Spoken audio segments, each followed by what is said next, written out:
toutes et à tous, et je vous remercie d'être présents à cette cérémonie de commémoration du centenaire de la bataille de Verdun.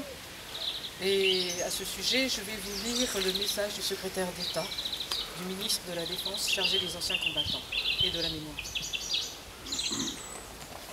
En ce dimanche 29 mai 2016, la France commémore le centenaire de la bataille de Verdun. Aujourd'hui, 50 ans après la cérémonie présidée par le général de Gaulle, le président de la République française et la chancelière de la République fédérale d'Allemagne se retrouvent sur les lieux où l'histoire s'est écrite.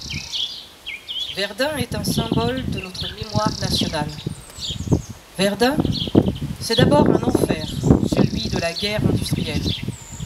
De février à décembre, pendant 300 jours et 300 nuits, les armées allemandes et françaises se sont affrontées et plus de 300 000 soldats des deux camps y laissèrent leur vie. La terre où ils reposent encore aujourd'hui reste profondément bouleversée par ce déchaînement de violence. Verdun, c'est aussi une ville martyre. Verdun, c'est pour la France le symbole de la Grande Guerre. L'immense majorité des poilus de 1916 sont passés par Verdun. Chaque famille, chaque commune, chaque territoire de France a fait Verdun. La route de la Noria par laquelle troupes et matériel se sont acheminés vers le front devient très vite la voie sacrée, car la bataille de Verdun est la bataille de la France. Verdun, c'est aussi le symbole fort de la réconciliation franco-allemande. Le 22 septembre 1984, c'est devant l'ossuaire de Douaumont que François Mitterrand et Helmut Kohl se sont tenus la main. Il n'y avait pas de geste ni de lieu plus emblématique pour célébrer cette réconciliation.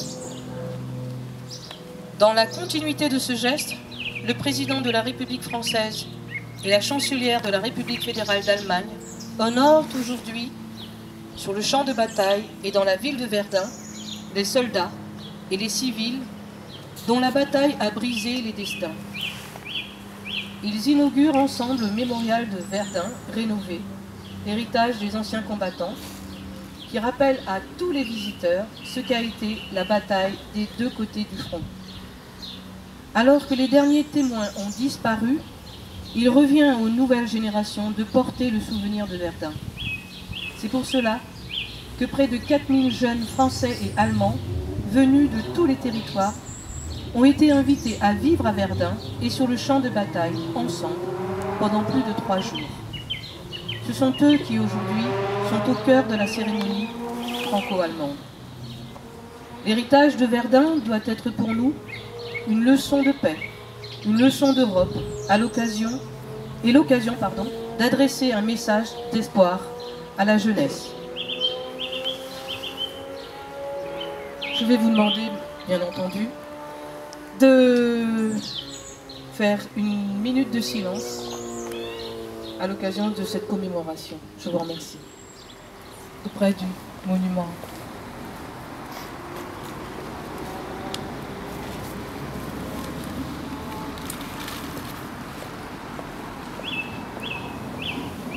Je vais actuellement... Le 21 février 1916, à 7h15, le Kronprinz, héritier de l'empereur d'Allemagne, lance sur Verdun l'opération qu'il appelait Gericht, traduisait jugement. Prévu pour le 10 février 1916, la bataille dut être reportée pour cause de mauvais temps. Pour les Allemands, il s'agit d'opérer une percée dans les lignes françaises en prenant le saillant de Verdun.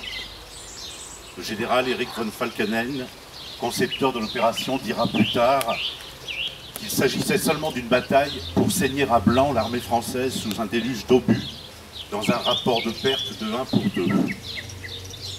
Dans la réalité, la bataille se révèle presque aussi coûteuse pour les Allemands. Elle fait plus de 700 000 pertes, morts, disparus ou blessés, soit une moyenne de 70 000 victimes par mois. On estime aujourd'hui que les corps de près de 150 000 soldats français ou allemands n'ont jamais été retrouvés. L'état-major allemand savait que les forts défendant la ville de Verdun avaient été débarrassés de leurs canons dont Joffre avait besoin pour l'offensive qu'il projetait dans la Somme.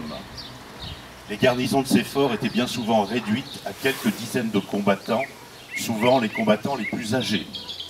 Et le système de défense parfois réduit à une seule ligne de tranchées au lieu de 3. Tous les éléments étaient réunis pour que cette attaque puisse amener l'armée allemande à percer le front à cet endroit. Dans la réalité, on s'est battu autour de Verdun du début à la fin de la guerre. La bataille de Verdun ayant été simplement un temps fort de tous ces combats. Elle dura, comme le disait Madame le maire, 300 jours et 300 nuits. 30 millions d'obus allemands et 23 millions d'obus français furent tirés, soit 100 000 par jour de combat en moyenne, 200 à 250 000 les jours d'offensive et jusqu'à 2 millions d'obus pour la seule journée du 21 février 1916. Si l'on ramène cette quantité d'obus à la superficie du terrain, cela fait 6 obus par mètre carré. Ainsi, la tristement célèbre côte 304, dont le nom vient de son altitude, 304 mètres, ne fait plus que 297 mètres d'altitude après la bataille, et le Morum, autre lieu de sinistre mémoire, va perdre 10 mètres. L'artillerie allemande va utiliser la méthode du Trommelfeuer, traduisez roulement de tambour. Les canons tirent en feu continu pour obtenir un pilonnage. Ce pilonnage était entendu à 150 km à la ronde. Il plongeait les défenseurs dans un effroi terrible. Cette préparation d'artillerie devait permettre de détruire les défenses du terrain à conquérir avant l'assaut de l'infanterie. En février 1916, les effectifs français sur place étaient de 150 000 hommes. En avril, ils s'élèvent à 525 000 hommes. Pour certains auteurs, cette concentration humaine sur une si faible surface pourrait en partie expliquer le bain de sang que constitue Verdun. Cette bataille franco-allemande est rapidement devenue un symbole. Pour la nation tout entière, Verdun devient le symbole du courage, de l'abnégation et du sacrifice. Symbole de la résistance désespérée d'une armée qui subit un assaut parfois à 1 contre 4. Symbole également du soldat français, le poilu, puisque, du fait du tourniquet mis en place par le général Pétain, presque tous les régiments ont eu à passer par Verdun. On estime que près des 3/4 de l'armée française ont combattu à Verdun. Ainsi, sur les 7 régiments représentés sur ce monument aux morts, 5 régiments ont combattu à Verdun, dont 4 pendant la bataille de 1916.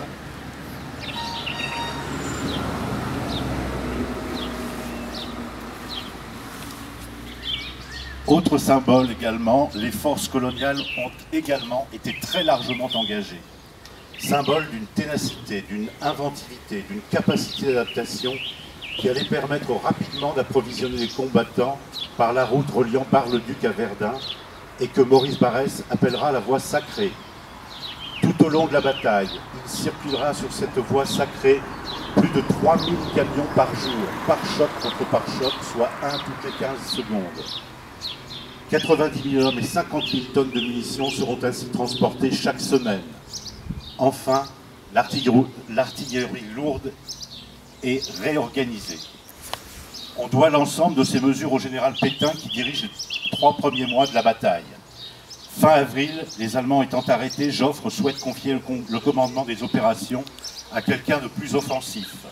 Le 1er mai 1916, il nomme Pétain chef du groupe des armées centres et le général Nivelle à Verdun.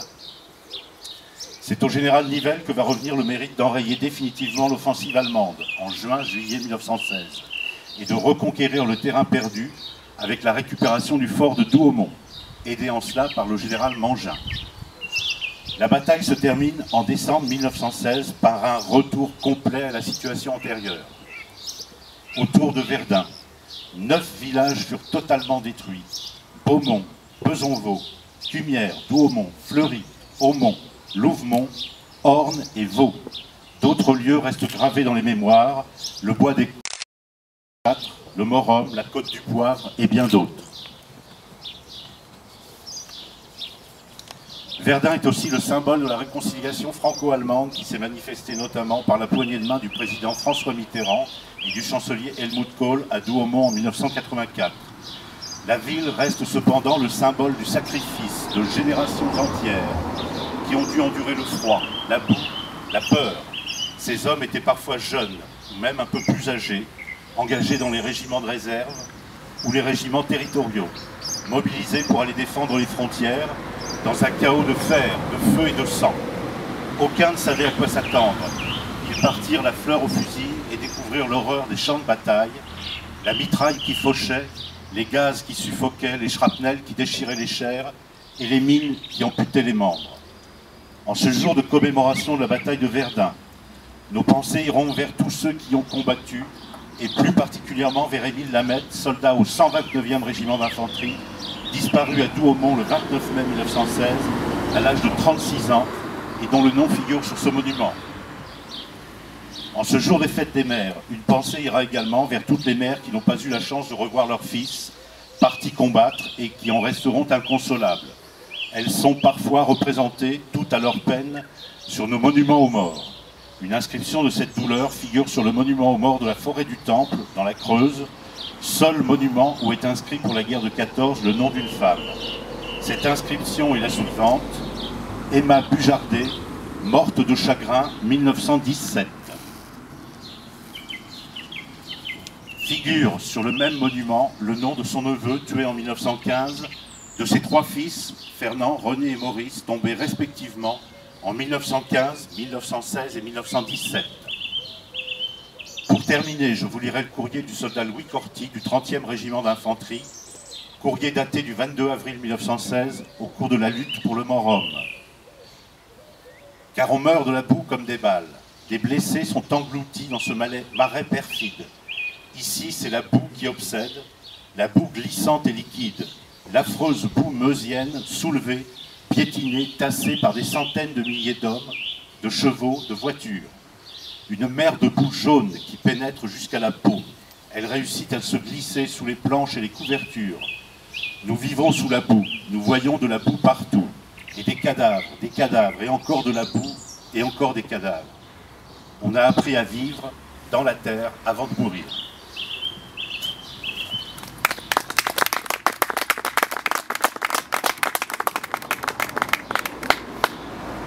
Merci, Monsieur Pétel. Je voudrais vraiment remercier la Société d'Histoire de Saint-Pierre par leur précision de leurs recherches.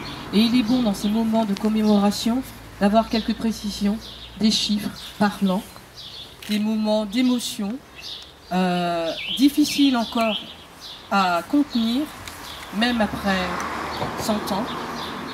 On entend les chiffres, on écoute les lettres, on imagine. Et l'imagination, c'est encore pire, peut-être.